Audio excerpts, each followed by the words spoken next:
कुछ ऐसे भावुक जन हैं कि वो कहते हैं, आप कहते हो करोड़वें अंश में दुर्गा जी हैं श्री राधा रानी के, हम नहीं कह रहे। पद्म पुराण पाताल खंड अध्याय 81। जब तत्व की चर्चा होगी तो एक है, जो श्री कृष्ण है वही काली है, जो काली है वही श्री कृष्ण है। मुझे समझने में इतना भी भेद नहीं। जिधर देखो उधर वही परम तत्व है, इसलिए कोई छोटा नहीं। जहां तुम जो हो, देवी उपासक के लिए सर्वोपरि देवी, सब उनके नीचे। शंकर उपासक के लिए शंकर जी सबसे, उनके सब नीचे। कृष्ण उपासक के लिए कृष्ण सर्वश्रेष्ठ, राम उपासक के लिए राम। हमें कोई संशय नहीं, क्योंकि वही तत्व बैठा हुआ है। तो हनुमान जी बन के शंकर जी ही चरण पकड़े राम जी के, और राम जी सेवक बन करके रामेश्वर की स्थापना करते। पर जब लीला में आएगा तो एक स्वामी बनेगा, एक सेवक बनेगा, विविध प्रकार की लीलाएं होंगी। अपने उपास्य देव अपने लिए सर्वोपरि हैं, उनके समान कोई नहीं। तर्क की जरूरत नहीं, मान्यता की जरूरत है। ये सबको मानना चाहिए, एक ही तत्व है, उसमें कोई अंतर नहीं। तो लीला रसास्वादन पाने के लिए चरणों में जाकर के अपने अपने गुरुजनों की आराधना करो, खूब नाम जप करो। जब लीला चरित्र का प्रकाश होगा तब आप जान पाओगे। आप सर्वोपरि मानेंगे तभी तो आपका मन आराध्य देव में पूर्ण समर्पित होगा। और जब आप अनुभव करेंगे तो सब रूपों में मेरा ही आराध्य देव है, ऐसा आपको अनुभव होगा।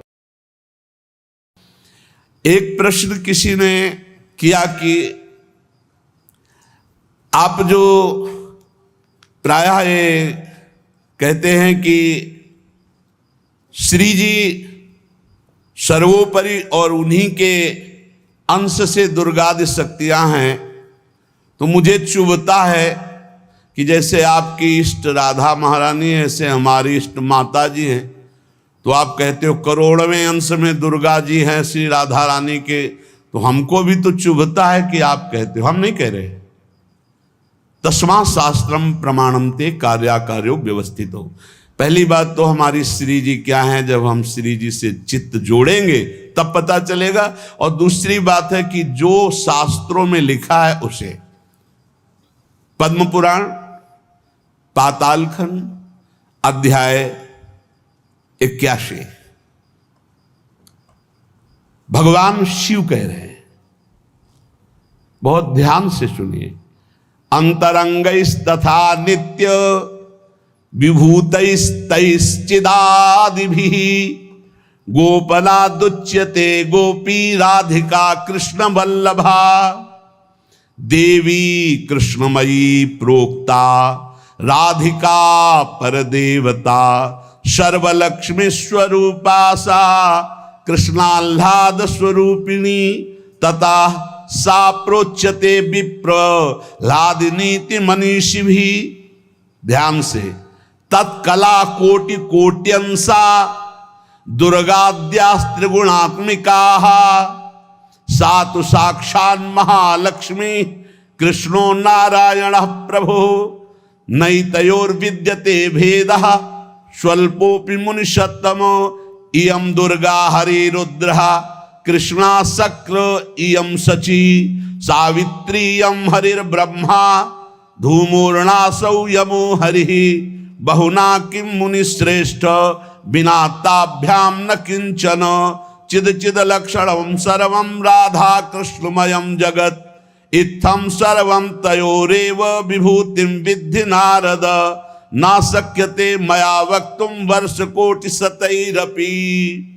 भगवान शंकर कैलाश में विराजमान है। देवर्षि नारद जी, शनकादि बड़े बड़े महापुरुषों की सभा लगी हुई, उस सभा में कह रहे हैं। नारद जी को संबोधन करके भगवान शिव कह रहे हैं, हे नारद जी, ये जो श्री कृष्ण प्रिया राधा है,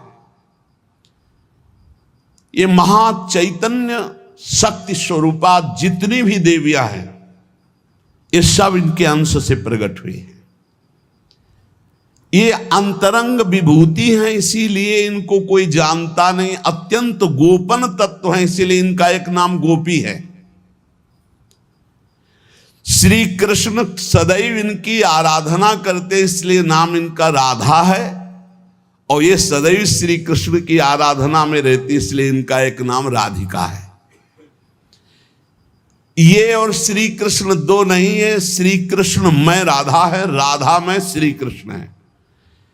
ये राधा परा देवता है। जितनी भी लक्ष्मी आदि शक्तियां सब इन्हीं के अंश से हैं। आपको भगवान का आह्लाद कहा गया है, आह्लाद। और जब मूर्तिमान ये हुई तो राधा कह गई, किशोरी जी कह गई। और तत्कला कोटि कोट्यंसा, भगवान शिव बोल रहे हैं, तत्कला कोटि कोट्यंसा दुर्गाद्य त्रिगुणात्मिका। दुर्गा आदि जितनी त्रिगुणात्मिका दैवी शक्तियां हैं, ये इनके कला से करोड़वें अंश में प्रकट है। यही प्रकट है पर करोड़वें अंश में प्रकट है। हम नहीं कह रहे, ये भगवान शिव कह रहे हैं। जो राधा कृपा कटाक्ष पढ़ते हैं वो पढ़ के देखे, आखिरी में भगवान शिव कह रहे हैं, क्रियेश्वरी मखेश्वरी स्वधेश्वरी त्रिवेद भारतीश्वरी प्रमाण शासनेश्वरी। हमारे यहाँ सुधा निधि में महाप्रभु हरिवंश चंद्र जी कह रहे हैं, प्रेमणा सन्मधुरोज्वल हृदय संगार लीला कला वैचित्री परमावधिर भगवता पूज्य विकापी शता ईशानी च सची महासुख तनु शक्ति स्वतंत्रा परा श्री वृंदावन नाथ पट्ट महिषी राधयु सेव्यामम। बोले तत्कला कोटि कोट्यंसा, कला उन्हीं की कला, राधा की ही कला, श्री किशोरी जी के ही अंश से करोड़ों अंश में सब शक्तियों का प्रादुर्भाव हुआ। श्री राधा अपने अंश से महालक्ष्मी रूप धारण करती हैं, तो भगवान श्री कृष्ण नारायण रूप धारण करते हैं। मुनिश्रेष्ठ थोड़ा भी भेद नहीं है। ये श्री राधा दुर्गा रूप धारण करती है, तो श्री कृष्ण शिव रूप धारण करते हैं, रुद्र। जब श्री कृष्ण के अंश से इंद्र, तो श्री राधा किशोरी के अंश से सची इंद्राणी। जब श्री कृष्ण के अंश से ब्रह्मा, तो राधा किशोरी के अंश से सावित्री देवी। जब श्री कृष्ण के अंश से यमराज, तो उनकी पत्नी धूमोरणा के रूप में श्री राधा किशोरी। अधिक क्या कहूं, इन दोनों के सिवा किसी की सत्ता ही नहीं। यही सब चिद चिद लक्षणम सर्वम राधा कृष्णमयम जगत। चेतन अचेतन सारा संसार श्री राधा कृष्ण का स्वरूप है। नारद जी, मैं इन विभूतियों का क्या वर्णन करूं? अगर 100 करोड़ वर्ष तक राधा की महिमा वर्णन करूं तो भी नहीं कर सकता। भगवान शिव कुछ ऐसे भावुक जन हैं कि वो कहते हैं कि आप भगवान शंकर को श्री कृष्ण से छोटा कहते हैं, वो हमारे आराध्य देव, हमको चुभता है। देखो, जब तत्व की चर्चा होगी तो एक है, और जब लीला की चर्चा होगी तो वही एक विविध लीलाएं करता है, वही एक विविध लीलाएं करता है। रास में भगवान शंकर आए, अगर थोड़ा भी शास्त्र को पढ़े हो तो पढ़ के देख लेना। गोपी रूप धारण किया, रास में प्रवेश पाया, श्री कृष्ण चरण वंदना, किशोरी जी की चरण वंदना, और फिर गोपी रूप धारण करके रास में प्रवेश। अच्छा, कोई भी ये कैसे नकार सकता है कि भगवान शंकर की जटाओं में गंगा जी हैं, और वो गंगा जी क्या है, क्या आप नहीं जानते हो? गंगा तरंग रमणीय जो जटा कलापम गौरी विभूषित वाम भागम, भगवान शिव के लिए आता है। तो जो जटा कटा संभ्रमम भ्रमण नीलम पर निर्झरी जो विराजमान है गंगा जी, वो कौन है? गांगम वारि मनोहारि मुरारी चरण अच्युतम त्रिपुरारि शिरश्चारी पापापहारि पुना तुमा। देखो भाई, तत्व एक है, पर लीला में जब प्रारंभ होगा तो लीला में छुटाई बड़ाई हंसी मजाक वो उनकी आराधना, वो उनकी आराधना। तत्व एक है। अभी आप यहां सुन रहे हो कि जब श्री कृष्ण शिव रूप धारण करते हैं तो राधा किशोरी दुर्गा रूप धारण करती, यही है, कोई और थोड़ी है। पर जब लीला की बात आती तो वही भगवान शंकर गोपी रूप, आज भी भगवान गोपेश्वर का श्रृंगार होता है गोपी रूप में। शाम टाइम जल नहीं चढ़ता, नथुनी बाला और सब चुनरी धारण करके भगवान शिव गोपीश्वर के रूप में विराजते हैं। भगवान शंकर गंगा जी को नेत्रों से भी रोक सकते थे, लेकिन जटाओं में धारण किया कि श्री कृष्ण का चरणामृत है, वामन भगवान का चरणामृत है, वामन के रूप में श्री कृष्ण ही है। प्राणाधिक प्रियतमा सर्वाभ्याः सुंदरी परा, सर्वयुक्ता च सौभाग्य भाग्नि गौरवान्विता। हमारी जो श्री किशोरी जो हैं, एक यहां बात ध्यान रखनी है कि एक प्रश्न और आता है सभा में, जब चर्चा होती है तो उसको सुनकर के लोगों के अंदर प्रश्न आता है कि शिव पुराण में लिखा है कि भगवान शंकर सर्वश्रेष्ठ है, देवी पुराण में लिखा है कि इन्हीं से सबकी उत्पत्ति है। आप गणेश महिमा को देखो तो यम ब्रह्म त्वम ब्रह्म, सब कुछ जिस पुराण को देखो उसी से सृष्टि हुई है। इसका मतलब क्या है? गलत है क्या? जब तुम शिव पुराण पढ़ोगे तो शिव तत्व से ही सबकी उत्पत्ति है, सब कुछ शिव तत्व है। पढ़े हैं, जैसे आप कहा भगवान शंकर ने चिद चिद लक्षणम सर्वम राधा कृष्णमयम जगत, ऐसे कहा गया है हे भगवती हे भगवान, आपसे ही सृष्टि प्रकट है शिव पुराण में, क्योंकि जितनी माताएं वो सब भगवती हैं और जितने पुरुष हैं वो सब हे भगवान शिव, आपका ही स्वरूप है। चराचर जगत शिव और पार्वतीमय है। भगवान का ऐसा लिंग प्रकट हुआ शिव जी का कि 100 कल्प तक ब्रह्मा जी उतरते चढ़ते रहे, पार न पाया। फिर भगवान विष्णु उसमें पढ़ना शिव पुराण में, हम तो पढ़ करके बात कर रहे, आर पार नहीं पाया। भगवान शिव से ही नारायण का प्रादुर्भाव होता है, भगवान का प्रादुर्भाव होता है, भगवान शिव से ही ब्रह्मा का प्रादुर्भाव होता है। जब देवी भागवत पढ़ो तो सब कुछ देवी जी से प्रकट हुआ, तो क्या झूठा है क्या? पुराण कोई झूठे हैं क्या?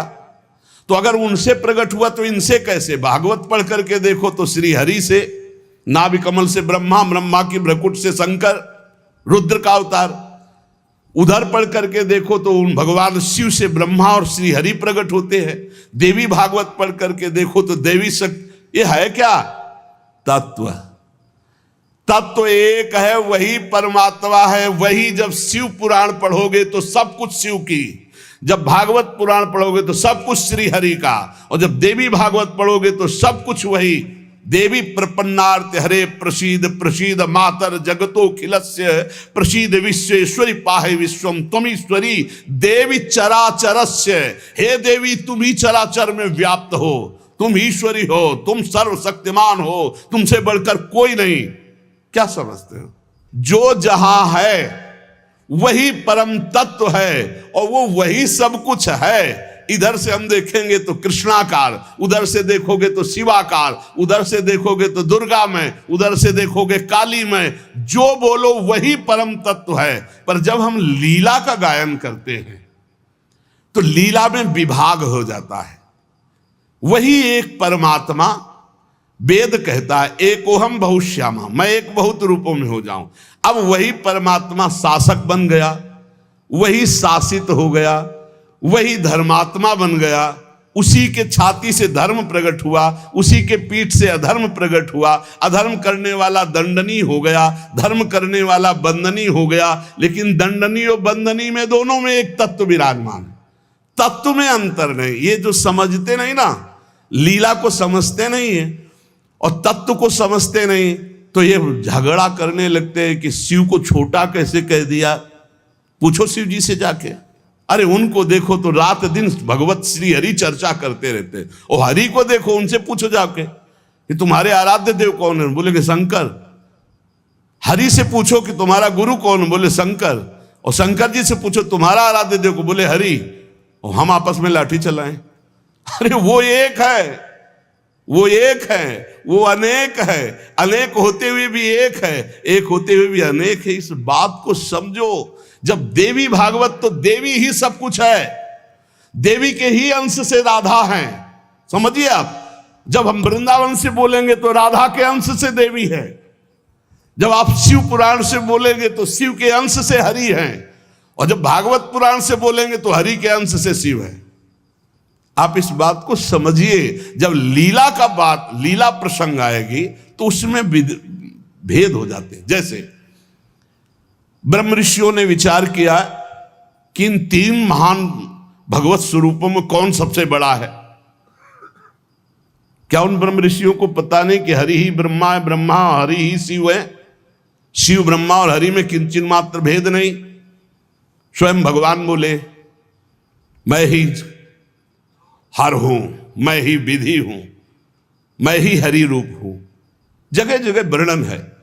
लेकिन जब भृगु जी परीक्षा के लिए गए तो ब्रह्मा जी के सामने जाके ऐसे खड़े हो गए। यह भद्रता है गुरुजनों के सामने ऐसे खड़े होना, ऐसे नहीं खड़े हुआ जाता, ये अभद्रता कही जाती। गुरुजनों के सामने सावधानी पूर्वक हाथ जोड़कर या बहुत नम्र ऐसे। अब वो गए ऐसे खड़े हो गए। ब्रह्मा जी ने कहा तो सभा की मर्यादा के विरुद्ध है, पर भृगु जी उनके पुत्र हैं, थोड़ा गुस्सा आया पर शांत रहे। शंकर जी के पास गए, बोले आओ भाई, बहुत दिनों बाद आगमन हुआ भृगु जी से। बोले हम तुम्हारे गले नहीं लगते हैं, परम पवित्र रहते हैं। उठाया त्रिशूल उन्होंने कि हमको।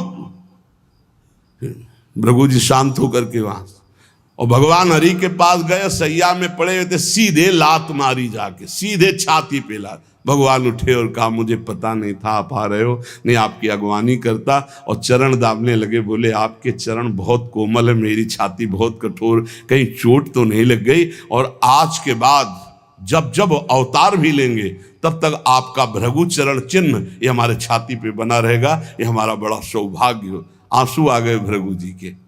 अब आप क्या कहेंगे? कोई छोटा बड़ा नहीं। जब लीला होती है और एक ही तत्व है तो रंगमंच पर वही सब रूप धारण किए, जगन नाटक वही भवा, इस बात को सब। पर जब हम किशोरी जी की बात कहेंगे तो किशोरी जी के अंश से सब शक्तियां हैं। और जब आप दुर्गा की बात करें तो आपको वहां से दिखाई देगा किशोरी जी दुर्गा जी की अंश है, क्योंकि इधर से अंश वो, उधर से अंश वो उनकी अंशी, वो उनकी अंशी, कोई अंतर नहीं। इधर से हम बोलेंगे श्री कृष्ण के अंश से शिव, और जब शिव पुराण में पढ़ोगे तो शिव जी के अंश से श्री कृष्ण। अब इसमें संशय थोड़ी, क्योंकि वही एक तत्व है, विविध प्रकार से लीला कर रहा है। इसलिए भ्रम का तो ध्यान छोड़ दो, भ्रम छोड़ दो। जब जब जैसा अवसर आया वही रूप धारण किए तत्व विराज। पर जब लीला की चर्चा होगी तो माधुर्य रस में ऐश्वर्य का प्रवेश नहीं, भगवान के ऐश्वर्य का प्रवेश नहीं, तो और ऐश्वर्य शक्तियों की तो बात जाने दो। कभी आपको कोई भी शास्त्र मिला हो कि ब्रज में सुदर्शन चक्र का प्रयोग भगवान ने किया या प्रवेश हुआ, तो हमें बताना।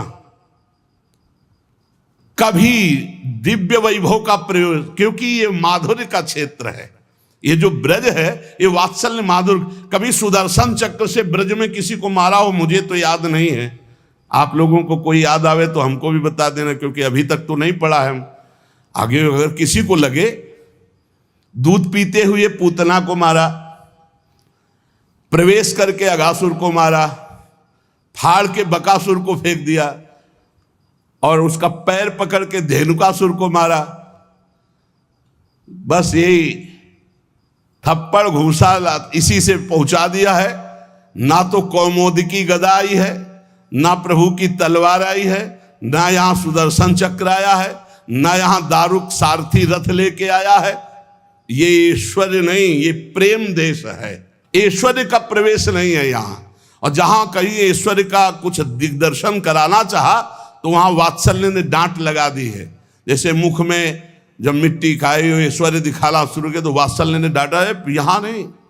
तो तुरंत मैया को लगा है मेरी आंखों का दोष कोई है, ये तो मेरा लाला है, ऐश्वर्य का। अब जब निकुंज की बात आती है तो इसमें तो बिल्कुल ऐश्वर्य का प्रवेश नहीं है। ब्रज में तो आप थोड़ा ऐश्वर्य की झलक दिखा दिए, अंतर ध्यान हो गए, लेकिन निकुंज में कहीं नहीं कि अंतर ध्यान की लीला एक बार भी हुई हो। निकुंज में बताना पूरे वाणियों को पढ़ करके।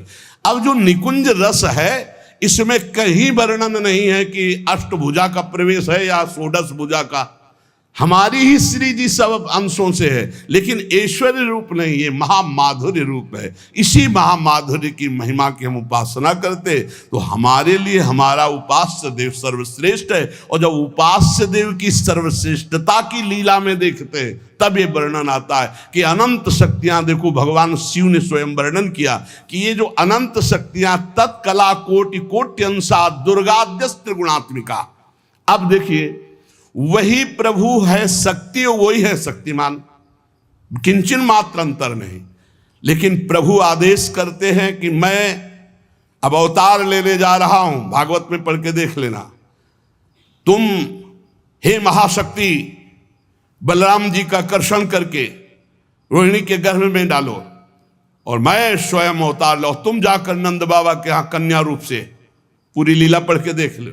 और नाम चामुंडा, कुष्मांडा, दुर्गा आदि तुम्हारे विविध नाम भगवान ने रखे और तुम सबकी कामना पूर्ण करने वाली होगी। जाओ, मेरा आदेश है, ऐसा करो। भगवान ने आदेश किया, शक्ति कार्य कर रही। भगवान की प्राप्ति के लिए उसी शक्ति की आराधना कात्यायनी रूप से गोपिकाएं करते हैं कि मुझे श्री कृष्ण पति रूप में प्राप्त हो। उसी शक्ति की आराधना सीता जी गौरी पूजन करती है। और सीता जी कौन है? काल रात्र निश्चर कुल केरी, महाकाल रात्रि स्वरूपा उनको गोस्वामी जी ने कहा। काल रात्रि निश्चर कुल केरी, जय सीता पर प्रीति घनेरी। ये नहीं समझ रहा रावण की साक्षात इसका काल पधारा है।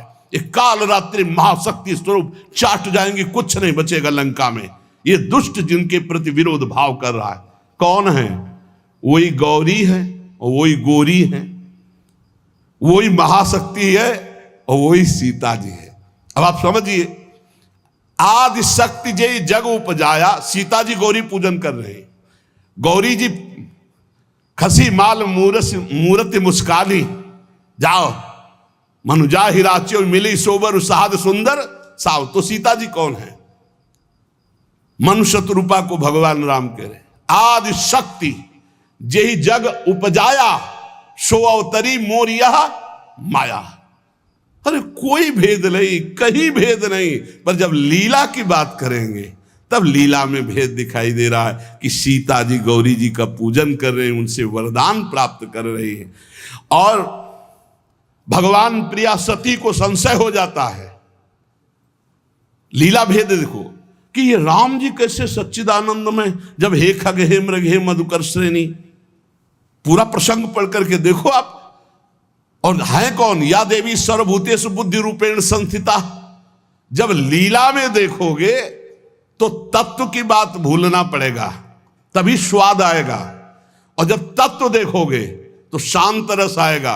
ये दास्य वात्सल्य सख्य, ये रसों का स्वाद नहीं मिल पाएगा। उसमें एक ही तत्व है, तो वह समझ में आ रहा है वही तत्व है। जब लीला में देखोगे तो आपको वही तत्व परशुराम है, वही तत्व राम जी हैं। लेकिन राम जी के आगे परशुराम जी घुटने टेक कर जय जय जय रघुकुल केतु, भृगुपति गए तपहि बन हेतु। ये समझना होगा। ये जो आजकल के नए बच्चे ना, ये तर्क वितर्क शुरू कर देते हैं। लीला में तर्क वितर्क नहीं होता है, तत्व में एक ही वस्तु है। तत्व की जब बात करोगे तो आप क्या समझते हो? कितने दिन से तुम दुर्गा जी की उपासना करते हो? बचपन से आराधना, और पूरी अम्मा मान के, पूरी जैसे अपनी अम्मा, पूरा आसक्ति अम्मा, आद्या शक्ति दुर्गा, और पिता भगवान शिव। तुम समझते नहीं हो, जहां हमें भेजा है उस तत्व को, जो समझाया उस तत्व से बोल रहे। तुम उसको दो पक्ष में ले रहे हो। तुम्हारे को क्या पता कि महादेव जी मुझे कितना प्यार करते हैं, भगवती कितना प्यार करती है, हम भगवती अम्बा और महादेव जी से कितना प्यार करते हैं। तत्व को समझिए। राधा तत्व सर्वत्र व्याप्त तत्व है, चिद चिद लक्षणम सर्वम राधा कृष्णमयम जगत। पर जब लीला में स्वरूप राधा जी का जो है वो कहीं त्रिभुवन में कहीं नहीं है, क्योंकि महामाधुर्य रस प्रेम स्वरूपा है, जिनकी आराधना स्वयं श्री कृष्ण करते। और जिन श्री कृष्ण की आराधना भगवान शंकर, शनकादि, ब्रह्मादि सब करते। ये हमारे उपास्य देव है। और जब आप अपने उपास्य देव के विषय में जैसे बोले कि श्री कृष्ण जिनके सेवक हैं ऐसे महादेव, कोई परेशानी नहीं। श्री कृष्ण जिनके सेवक हैं ऐसे महादेव, क्योंकि हमें पता है कि तुम जो बोल रहे हो वो सत्य बोल रहे हो, क्योंकि वैसे ही उस तत्व को देखा जाता है। ये तत्व है ही ऐसा कि हम जिस भावना से जैसे देखें वैसे दिखाई देगा। जब हम गणेश स्तोत्र पढ़ते हैं तो सब कुछ गणेश जी बने हुए हैं, जब राम स्तोत्र तो सब कुछ राम, जब कृष्ण सब कुछ कृष्ण, जब नरसिंह तो सब कुछ नरसिंह, जब वाराह तो सब कुछ वाराह, वही बने हुए, दूसरा कोई नहीं। इसमें हमें कोई संशय नहीं है। तुम्हें कितना ज्ञान है? उनके पति हैं शिव ज्ञान समुद्र, वो कह रहे हैं, हम तुम्हें पूरा परिचय के साथ बता रहे। पद्म पुराण पाताल खंड अध्याय 81, उसमें कह रहे तत्कला कोटि कोट्यंसा दुर्गाद्यास त्रिगुणात्मिका। कभी रास का स्वाद लिया है?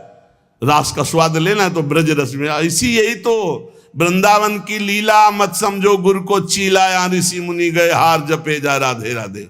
ऋषि मुनि गए हार जपे जा राधे राधे, प्रियालाल हैं प्रियालाल। अगर हम जो बोलते हैं उसकी बात को समझ लेना, कह दो कहाँ प्रमाण है तो हमारी छाती प्रमाण है, खिलवाड़ मत समझना। अगर तुमने राधा किशोरी की अवहेलना करके कहा कि अम्बा, जब जड़ भरत जी के ऊपर गड़ासा चलाने की बात अम्बा के ही सेवकों ने किया तो भद्रकाली सहन नहीं कर पाई और मूर्ति फोड़कर प्रकट हो गई, काट के फेंक दिया अपने ही उपासकों को। होश में रहे ना, राधा किशोरी है। तत्व से बोलोगे तो मुझे कभी कोई संशय नहीं, सब एक हैं।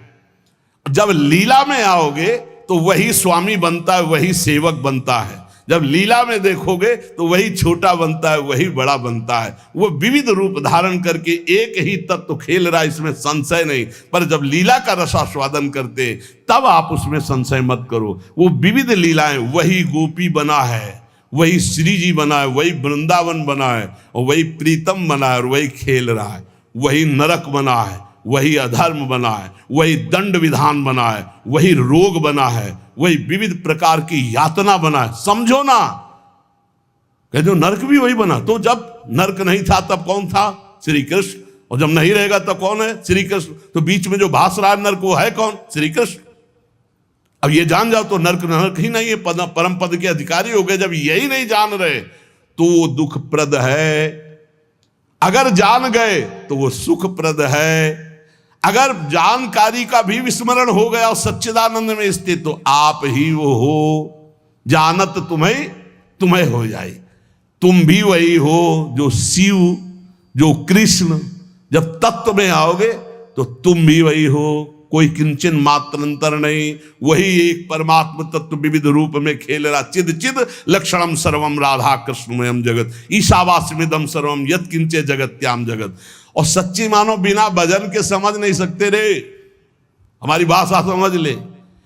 ये तर्क वितर्क से नहीं समझ सकते। जब तक ब्रह्मचर्य नहीं रहोगे, पवित्र आहार नहीं करोगे, लाखों नाम जप नहीं करोगे, तब तक वैसे समझ जाओगे ये कोई बातों का विषय है। भजन नहीं करोगे, परमात्म तत्व तुम्हारे तर्क वितर्क से समझ में आएगा। इसलिए समझा देते कि समझ लो, तुम्हारा मंगल हो जाए। और अगर ऐसे पक्ष और विपक्ष की भावनाएं रखोगे तो तुम्हें संतों में दोष दर्शन हो जाएगा। पक्की बात समझ लो। इसलिए बहुत सावधान। यहां से जो चर्चा होती है वो भगवत प्रसाद स्वरूप होती, उसका पान करो तर्क छोड़ करके। खूब नाम जप करो, डट के बन जाओगे।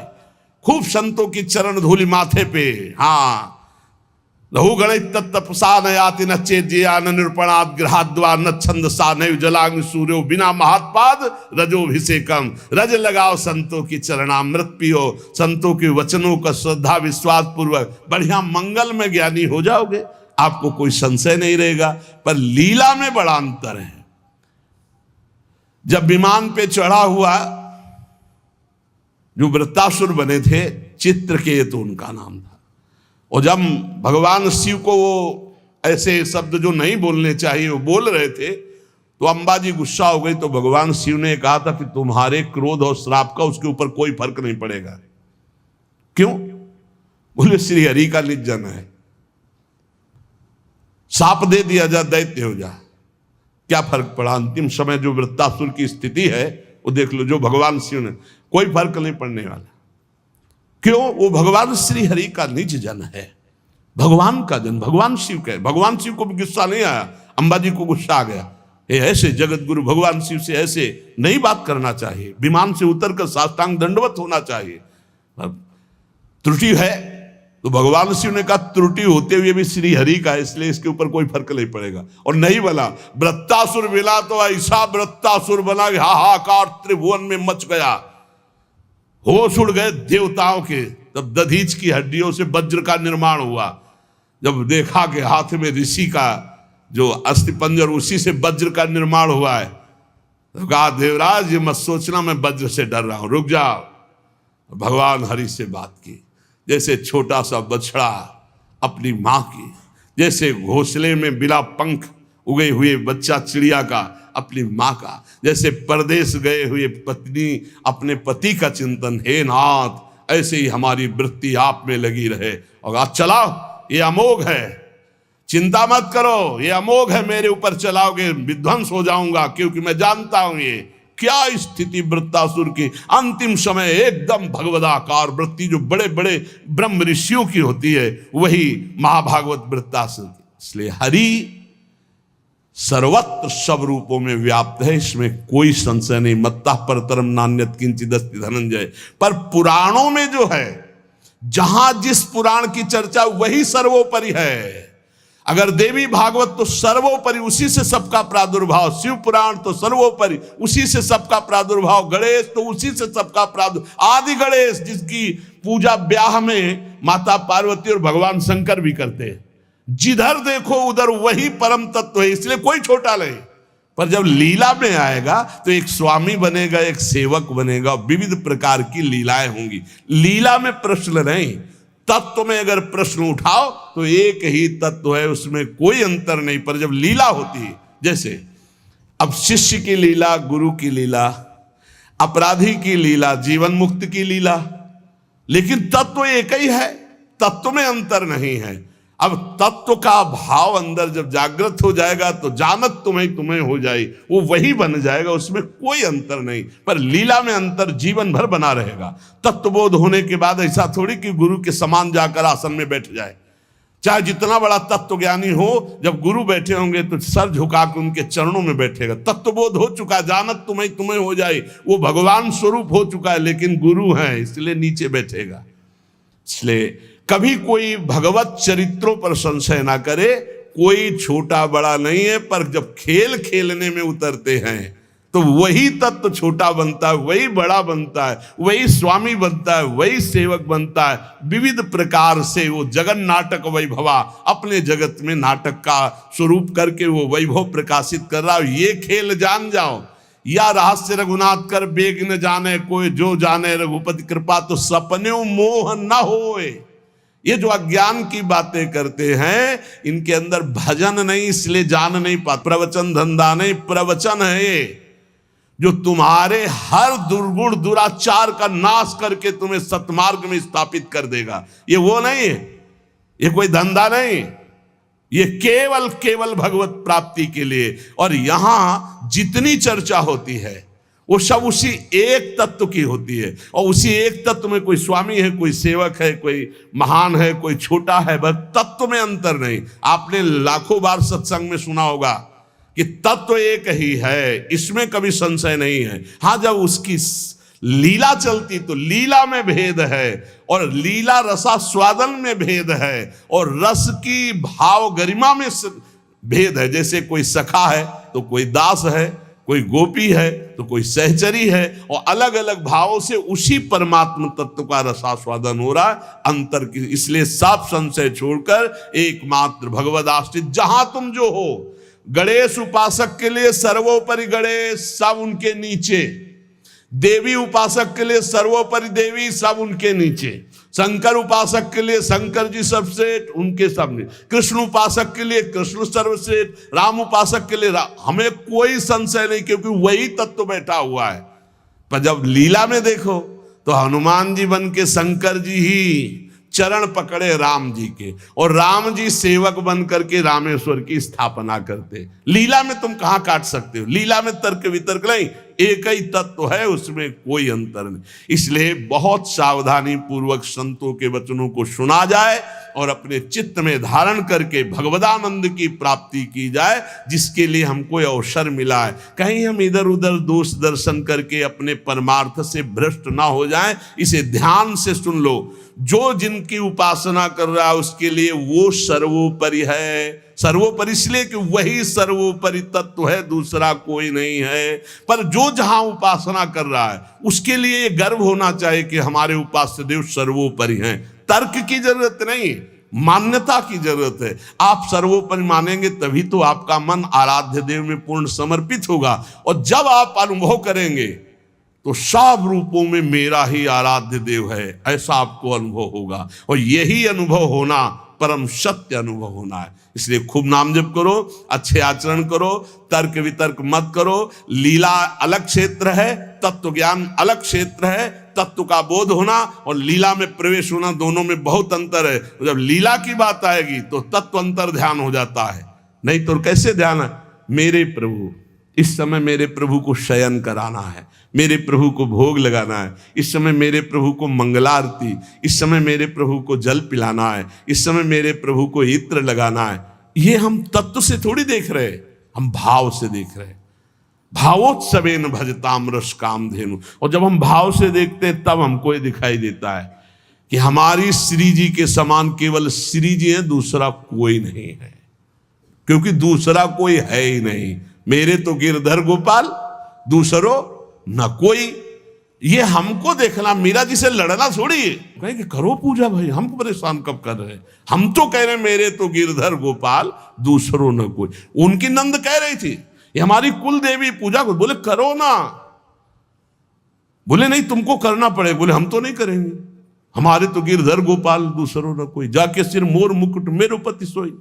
उनका नहीं करना चाहिए। बोले क्यों करना चाहिए। बोले सुहागवती होती तो विधवा थी। बोले तुमने कुल पूजन नहीं किया क्या, तुम क्यों वैधव्य को प्राप्त हो। बस यही जगह से शुरू हो गया था उसका द्वेष भाव, बहुत प्रचंड द्वेष।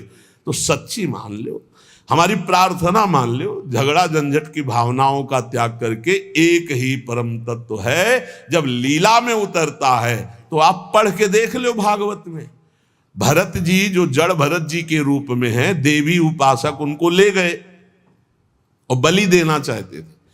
तो जो ही सर झुकाया तो अंबा जी के हृदय में आग लग गई। ऐसे परम निर्मल पुत्र का वध मां सह सकती, फाड़ करके मूर्ति प्रकट हो गई, काट के फेंक दिए। भागवत में पढ़ के देख लो भाई। वही परम तत्व है जो श्री कृष्ण है, वही काली है, जो काली है वही श्री कृष्ण है। मुझे समझने में इतना भी भेद नहीं, लीला में बड़ा भेद है। लीला में जब आते हैं तो अलग अलग रसास्वादन हो जाता है। तो लीला रसास्वादन पाने के लिए चरणों में जाकर के अपने अपने गुरुजनों की आराधना करो, खूब नाम जप करो। जब लीला चरित्र का प्रकाश होगा तब आप जान पाओगे। और श्री किशोरी किशोर जू का ये अद्भुत विलास, जो भगवान ब्रह्मा सनकादि शिवादि जिसका जस गाते हैं और याचना करते हैं, जो रज शिव सनकादि की याचत। अब कैसे रसमयी ग्रंथों में प्रवेश नहीं तो बाहरी लोग नहीं समझते, पर हम अपने सत्संगी जनों से कहते हैं अपनी उपासना में अपने आराध्य देव के समान कोई नहीं है। ये सबको मानना चाहिए। जब तक मानोगे नहीं, निंदा किसी की नहीं कर ली, पर अपने उपास्य देव अपने लिए सर्वोपरि हैं, उनके समान कोई नहीं। जब ऐसा मानोगे तभी आप प्रेम रस को प्राप्त होगे। शेष चर्चा आगे। श्री राधा वल्लभ लाल की।